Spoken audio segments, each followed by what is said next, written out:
Hey, friend, I'm so glad you're here today. We are diving into a conversation that is really at the forefront of America's conversation right now. And it's the whole infrastructure behind the new mission of Make America Healthy Again. And I thought no one better than to come on the show than Dr. David Wiss. Okay, just a quick note before we dive in. When I think of our own empowered eating journeys, I really like to think of it in these different seasons. So we have a healing season, what I call a discover season, and then a focus season. And the reality is, we are all in different seasons. Today's conversation is really for folks who are in more of a discover or a focus season. If you're in the middle of a healing season, this conversation might be a bit tricky for you. We all go through some sort of healing, whether it's a physical healing, like we have a gut health issue, we need to work on healing our gut, or we're trying to heal our relationship with food. I think we all go through seasons, maybe multiple times in our life where we have to work on healing our relationship with food. So today's conversation, because it's so tricky, I just wanted to give this disclaimer that if you are in the middle of healing your relationship with food, this particular podcast may be a good one to skip. I'll be back next week. I'll be here again, but I wanted to be sure we're clear about that because nutrition is personal and we are not all on the same page. So with that being said, I want to go ahead and introduce Dr. Wiss. He's actually been on the show before. He is a clinician that I've just had the utmost respect for years and years. He's been doing research on ultra processed foods, how that integrates with mental health, long before it was at the forefront of the conversation. But he is truly an expert in this realm. So I really wanted to pick his brain on what he thinks about this. Dr. David Wiss, he truly is an independent thinker. He's unafraid of the challenges that might come with challenging the status quo. And he's taking on some really big battles. He's getting some backlash for it too, because some of it is against the common nutrition narrative. And I am so here for that. Dr. David has treated over 1,000 patients in the last 12 years using a food positive functional medicine approach in his practice. He has Nutrition and Recovery, which is his private practice. He also has an app called Wise Mind, and he has published several papers in the area of mental health and ultra processed foods. Dr. David Wiss is available for professional supervision, consulting, speaking, coaching, treatment, you name it. He is there. You can find all his information in the show notes. But for today, he is right here with us. So we are going to dive into this topic, this hot topic, ultra processed foods, all the dyes, and are we really going to make America healthy again? Hey, I'm Jess, host of the Fuel Your Awesome podcast. I overcame an eating disorder in my early 20s with a mix of faith and empowered eating. Now, I get to partner with food and fitness to create this energy level that can keep up with everything I value, like being a mama, a wife, and a champion for amazing humans like you. The best part, we are flipping the script on what aging healthy looks like, embracing grit, grace, and contagious confidence. Here, nutrition science meets mindset glow-ups to create a health approach that amplifies every area of your life. I have always believed health should be a launching pad, not a glass ceiling, and I'm here to help you make that shift too. This isn't a quick fix, my friend. It's your weekly recharge. Think audio coffee with an edge, served by me and my expert guests to challenge the status quo of health and empower you to fuel your awesome. Well, Dr. Wiz, thank you so much for coming on the show again today. I love chatting with you. Love your energy. Thanks for having me. Yeah, and you're coming. I mean, first of all, we're sitting here in January, which I know for both of us is a super packed time. We've got, everyone wants to talk about food in January, not so much in December, right? Right? Yep.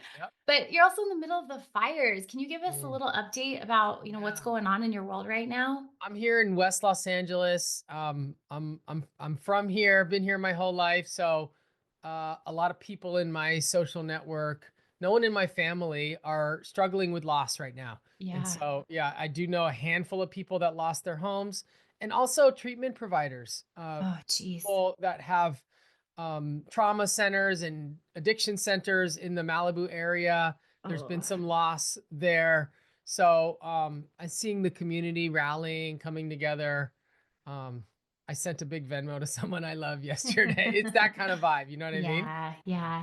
Yeah, I mean, you never wish for those things, but they really can bring out the best in humanity. So I'm glad to hear you're seeing some of that. Well, we are praying for you guys and thinking of you guys. Thank you. Yeah, I told you my brother's out there. He's evacuated right now, so definitely have that kind of at the forefront of our hearts and minds, even over here in New Mexico. Thank you. Well, we are here today to talk about what a lot of people are talking about, picking up kind of off the conversation we had about a year ago on the show. It's a really fascinating time to be a dietitian right now, don't you think? Yeah, I Yeah, think dietitians need to kind of fight to stay ahead of the curve. yeah, it is. Yeah. There's a lot going on. And we've had, I know I've had several instances lately. One was even after a talk I gave. This was the first question someone asked me. They said, "What is your opinion of RFK's Make America Healthy Again?" I mean, people are just hitting me with it all over the place. And so today I really want to break this down because I think, like most things with nutrition, there is not a clear answer. It's more of a conversation and discussion. I thought no one better to have it with than you. So I'm so glad to break this down with you. Yeah, I actually gave a talk a few months ago and it was packed and it was the first question I got to. So I How, went sad. so, how did you answer it? I was super crystal clear, and I think some people were shocked. Others knew it was coming. I said that I support RFK Jr. and Make America Healthy Again at the deepest level, and I think it's the biggest tidal wave that we need for real systemic change. Yeah. Yeah. And we'll get into the details of it, but I think at the heart of his mission, we all agree on like something has got to change. And, one of the things I love that you've been talking about long before this was at the head of the conversation is ultra processed foods and what they are. And so, just to break it down for listeners, ultra processed foods are, like, I think of foods in kind of categories. Like we have minimally processed and we have processed and then ultra processed. So if I think of a potato, it's like a potato is minimally processed or not, right? That's a whole food.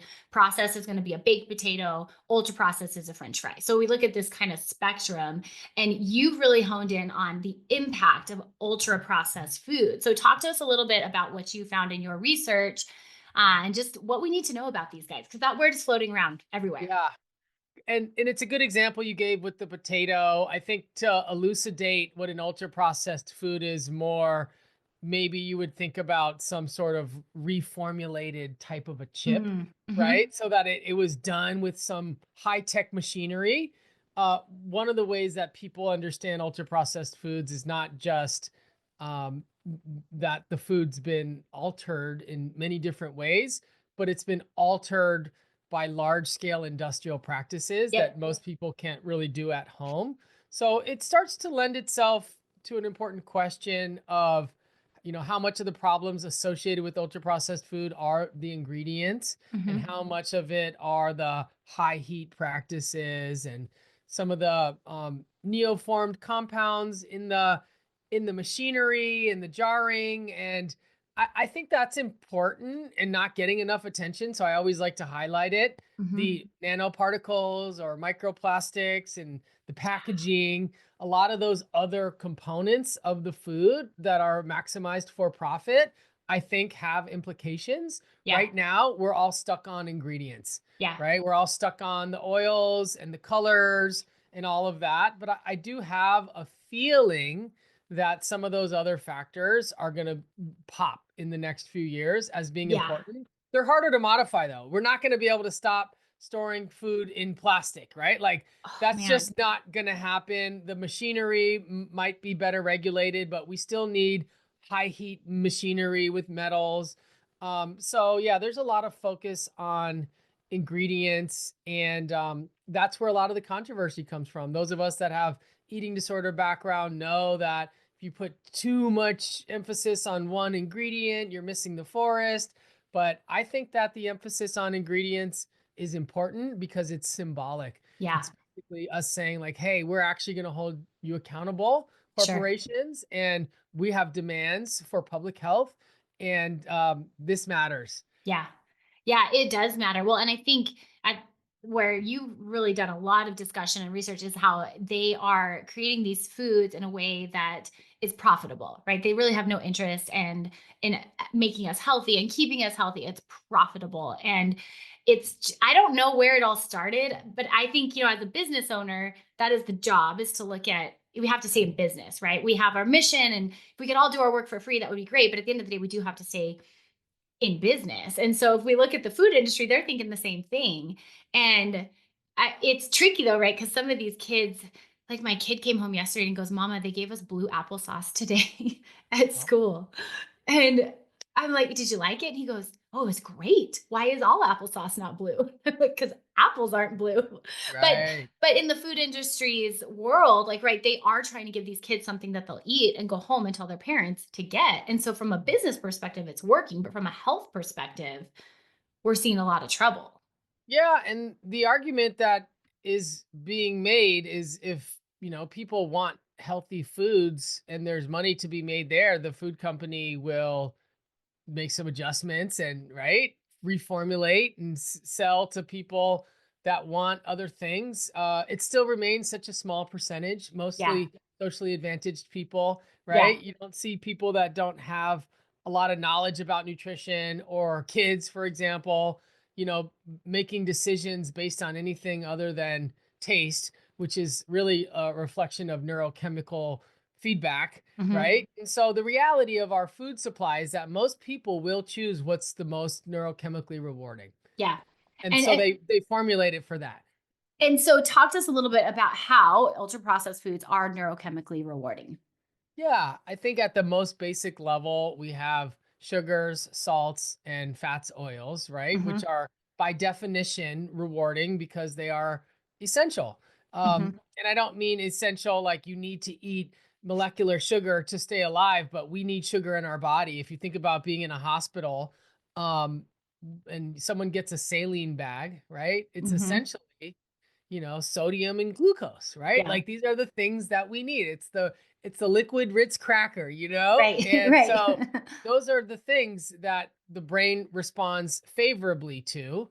And then once you can, manipulate them to make them, for example, absorbed faster, or to change the mouth feel. A lot of times, Mhm. the oils in foods are associated with a creamy mouth feel, especially Yeah. the saturated fats, right?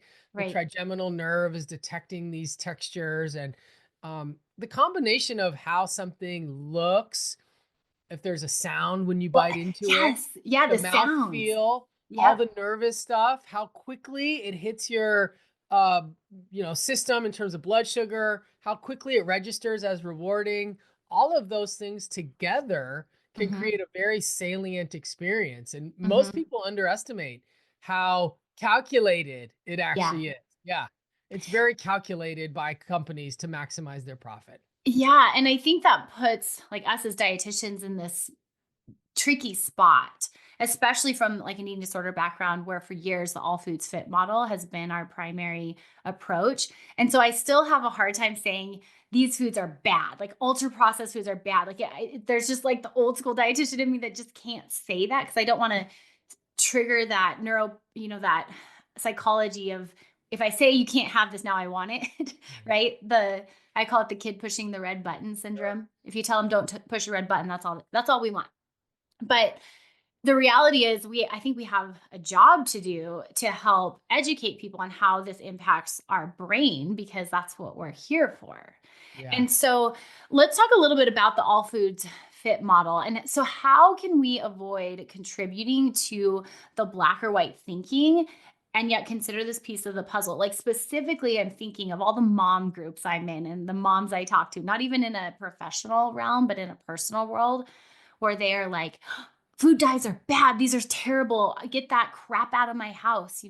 And it's like I don't disagree. And yet there's a part of me that feels a little resistant to that language. So let's talk a Yeah. little bit about how we can mend these two and what advice you have for the mom saying those kinds of things. Yeah, absolutely. And you know, I have an eating disorder background as well, extensively, so I'm very attuned to, the pushback. And I think it's probably safe to start with acknowledging that black and white thinking is not like a symbol of positive mental health in general, Mm-mm. right? That it's Mhm. usually a signal of trauma, some survival mechanism where you're looking for safety, like I just need things to be really clear, Mhm. right? Being able to hold nuance and shades of gray is a sign of some level of intellectual or emotional um, evolution, right? Yep.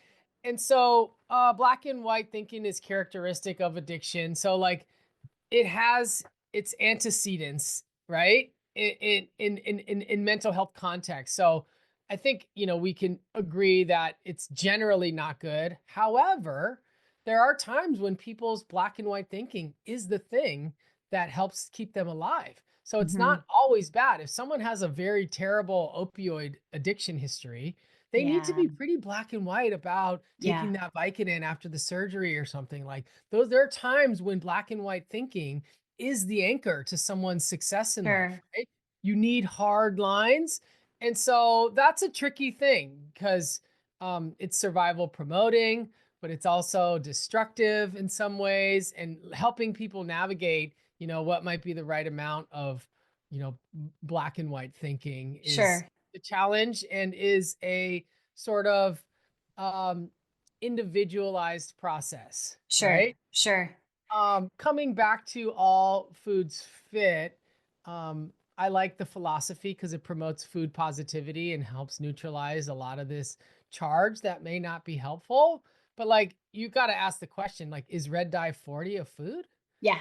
Yeah. Is that a food or Yeah. no? Is that a profit maximizer that was added to a food for the sake of, um, you know, Wall Street, Yeah. right? Profit. Yep. So one of the terms that I've kind of started to develop or use with my clients and patients that some people get, some people like, others don't, is instead of thinking about like food as good or bad, like what are some other attributes that we Mhm. can associate with it? And Mhm. I've used the term corporate food in Mm. some contexts. I mean, we've gotten to a point where all food is corporate at this point, right? There's like very Right. few people selling food on the street, right? But Yeah. like there's food that's more corporate than others. There's Mhm. food that holds the vibration of greed in it. Yeah. Yeah. And like, you know what I mean? For some of us, we have values that don't necessarily want to support that. Yeah. And so instead of thinking about food as good or bad, there's certain types of food that are more. That's the other thing in the eating disorder space. There's the food is not morally good or morally bad. That's the Right. argument, right? And it's Right. like, yeah, sure. And if a food is made at a factory that's polluting the environment, and it's made by greedy investors who make decisions based on how much of a bonus they're going to get, there's morals there. Yeah, Right. I Right. actually don't wanna support that food as much as I do food that's owned from, that's produced by a family-owned company that cares about their Right. workers. I c that Right. there is morality in food. I'm sorry, there is. There is. Well, and you know what's interesting? I don't, maybe this was 12 to 15 years ago. Veganism was really pushed back on in the eating disorder realm as well. Like it was kind of labeled, if you were a vegan, that's a part of your eating disorder, because a lot of the data did show people use that to eliminate foods from their ecosystem. But what they found over time is that if it was linked to their values, and I mean, you know this, but we found if it's linked to your values, that can actually be a really positive way to help people like restructure how they're eating, and we can't ignore that. And what I like about what you're doing is you're actually helping them evaluate, is this actually tied to my values, instead of looking at red dye number 40 going, I that's a bad food, I'm not eating that. It's, let's actually look at it, and is this in alignment with value-based eating and the things I want to do and how kind of human I want to be in the world. I love that. Yeah. I was, supporting vegans with eating disorders way before it got popular. Ugh, I just know that there isn't one way to treat people. There's going to be people that are not going to budge on certain things, and you yeah, want to support them and help them. I mean, it's not ideal. I think we know that. yeah. It's a tough It's journey a tough ahead. lifestyle, It's a sure. tough journey to like have anorexia and be a vegan. That's a Yeah. tough one. But like, yeah, there's people that have gotten better. Yeah, in treatment centers now, they have vegan options. They've now incorporated it into the curriculum of eating disorder recovery. So I have hope for this conversation too. I mean, it took a while, but it did get there because they were able to show how closely being a vegan was related to some people's values, and when we took that seriously. So, I got hope for it. So how does this show up like in real world life? Because everything you said, I agree with, and I'm with you. I don't want to be supporting these food industries.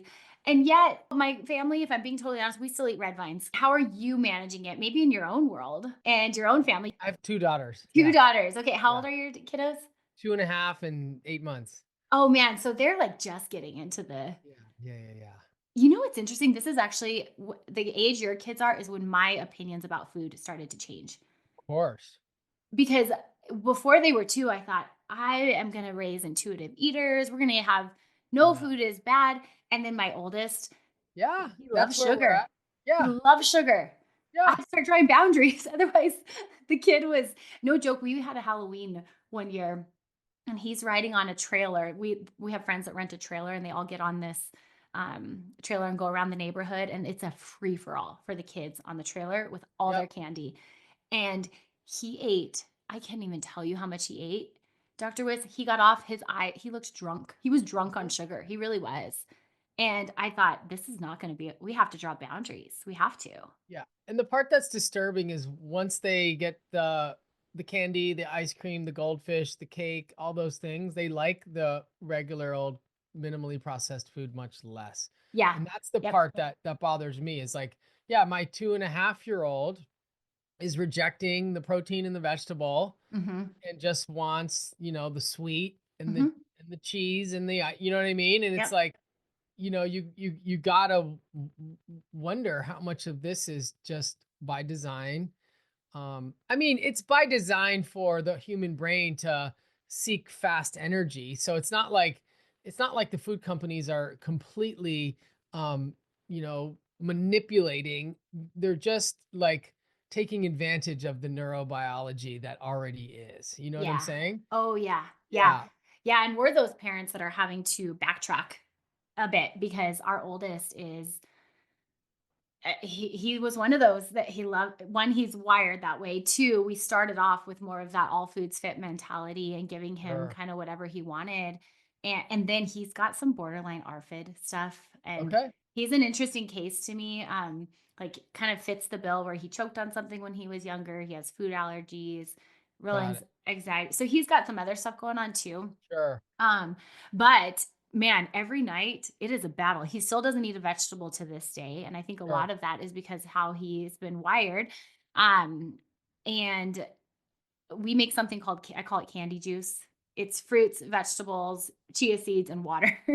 Yeah. Call it nature's candy juice, but it's a fight to even get him to have that. Yeah. And what's frustrating me is that I'm sending him to school and he's getting blue applesauce and loving Blue it. is it blue raspberry? I was I curious about the blue maybe. applesauce. Yeah, Yeah. I don't It's like know. one thing, it was like if it was blueberries mixed in, I'm like, "Let's go." It was No, probably no. blue It's a raspberry processed, with yeah. yeah, yeah, yeah. Mhm. They know. They have what a conundrum for food suppliers and the food, I as dietitians, we do these like rotations and I remember doing food service at a Mhm. middle school and like I was totally shocked at, the reality of that environment. The Same. food companies would come in and be like, "Listen, like they're not going to eat them. Mhm. Let's put this thing to like meet the requirements and we got it, and the kids throw the vegetables They away, don't eat them. they throw the requirements away and they eat the thing and it felt like it all made sense to me why people end up with mental health issues, chronic disease, and addiction like eating at Yeah, such you high can rates see it playing out. in Well, development.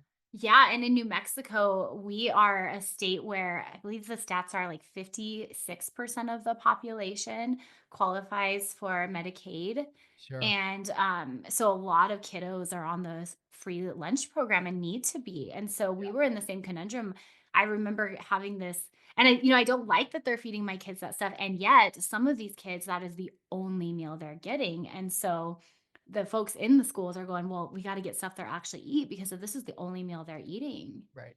So let's talk about how, I mean, we see the problem, but Yep. let's talk about how this is now being addressed on a larger level. And they're actually, you shared in one of your newsletters recently the first major lawsuit against food companies regarding ultra processed foods. So let's talk a little bit about that and what's happening on the bigger level to help break this system and create a new one. Yeah. So I've been a dietitian for 13 or so years now and was in grad school before that. So have a long enough history of being able to see efforts from nutrition professionals, you know, committees that are responsible for proposing policies, right? Like Mhm. university professors that were recruited to weigh in on things like dietary guidelines. Like I've seen long enough people have really good data and good intentions and try to make systemic change and pretty much always seen it get squashed.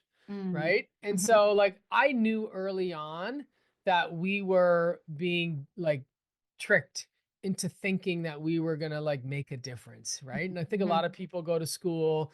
When I was in school, 15 years ago, people were going to school to help end the obesity epidemic, Right. right? This sort of idea that, right, you're going to come in and make a big change. And so I noticed very early on that, the only way to make change was to like change corruption Yeah.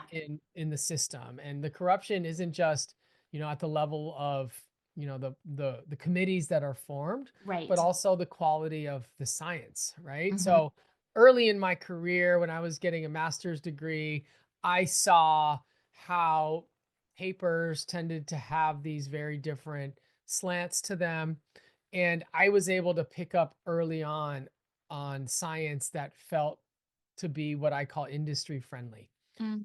literally, right? And Mhm. so I've always read a lot of papers, and I could tell from like the abstract and right, like pretty early on. Obviously, most papers have disclosures that are required, Mhm. but energetically, I could feel if it's coming from like a concerned citizen, like a professor who's interested in public health versus someone who works as a food scientist for a corporation. Like the Yeah. paper started to look very different.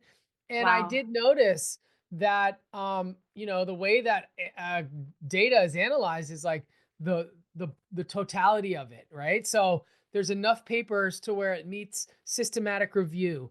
And then they have these things called Cochrane reviews, right? When they bring together all the scientists, and you can't just make any conclusions from a single study.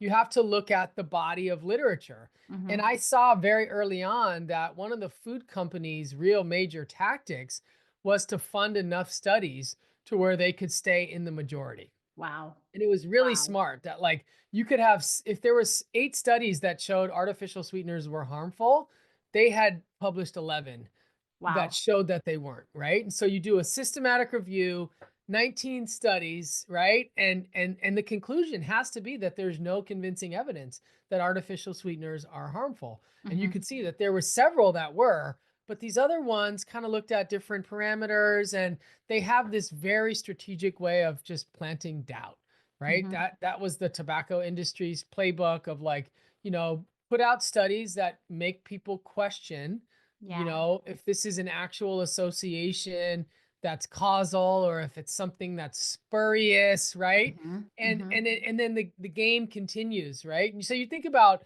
someone who's a young upcoming researcher that knows something to be valid, does their doctoral dissertation on it, is like really trying to make a change, but then there's like these sort of deep pockets that are just able to just drown that out in a sea of Yeah. other information. And so, yeah, the production and use of science, and then the formation of these committees to make some of these major decisions made it so that very little progress in terms of real public health was ever being made, Mhm. right? And so there's people like myself who kind of gave up. Yeah. It's like, all right, we're going up against a tank with a shank, right? Like Yeah. there's no value in like pretending like my little paper is going to be the thing. Wow. We need a real overhaul. And Yeah. that's why so many people are excited about Make America Healthy Again, Yeah. because it is the tank. Right. It's no longer the little homemade thing that you have a tank now that's Yeah. going to say, yeah, actually, we are going to reevaluate the entire process by which these things are studied. Mhm. We're going to reevaluate the quality of the evidence that exists. We're going to pause certain initiatives until we can be convinced by unbiased science that these things are in the best interest of the public, and really get rid of folks who are conflicted. And that's the Yeah. part that I've always known. We'll never get anywhere.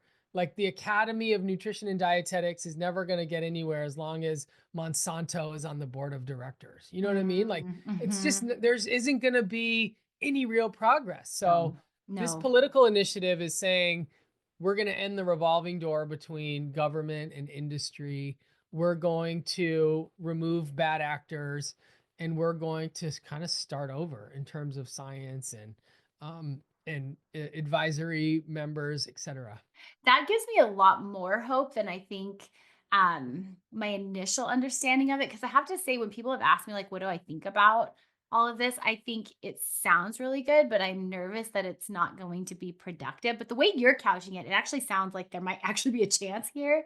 I mean, I guess my brain kinda went back to not the same scenario, but when trans fat came out and they finally said, "Trans fat is bad, we don't want this," and then all they did was move a molecule. And now Crisco can say it's trans fat free Mhm. because it's not a partially hydrogenated, it's fully hydrogenated or whatever way it went, right? And so I guess part of me was like a little concerned that, oh, they're going to remove food dyes, but they're just going to make red 40 number one or what? Now we're just going to Yeah. get another one. Well, I'm a little skeptical that that's going to happen. I I I couldn't agree more, and I've echoed that sentiment in knowing how big money, big power does tend to win and to, stay one step ahead. They're already formulating, Yeah. right? Oh, I'm Yeah. sure they are. Oh Yeah. yeah, heavy. But the difference in the current situation from all the press is that we do have standards in the European Union to use as a benchmark, right? And so they're less susceptible to corporate greed, not to say they're not, but they have more stringent scientific standards.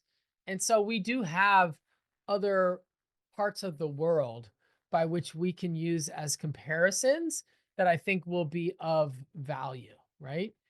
Even like the fluoride in the water thing, right? Like you could look at Japan, right? They removed it and like they're doing fine. You know what I mean?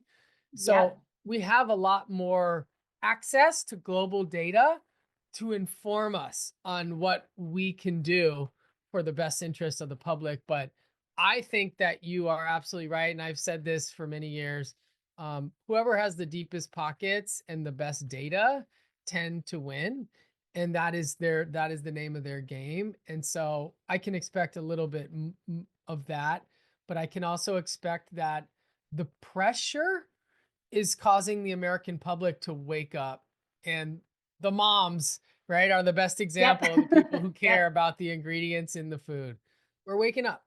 Thank God we are. So, in the case of waking up, what would you recommend the moms do in their homes to help support this new America Healthy mission?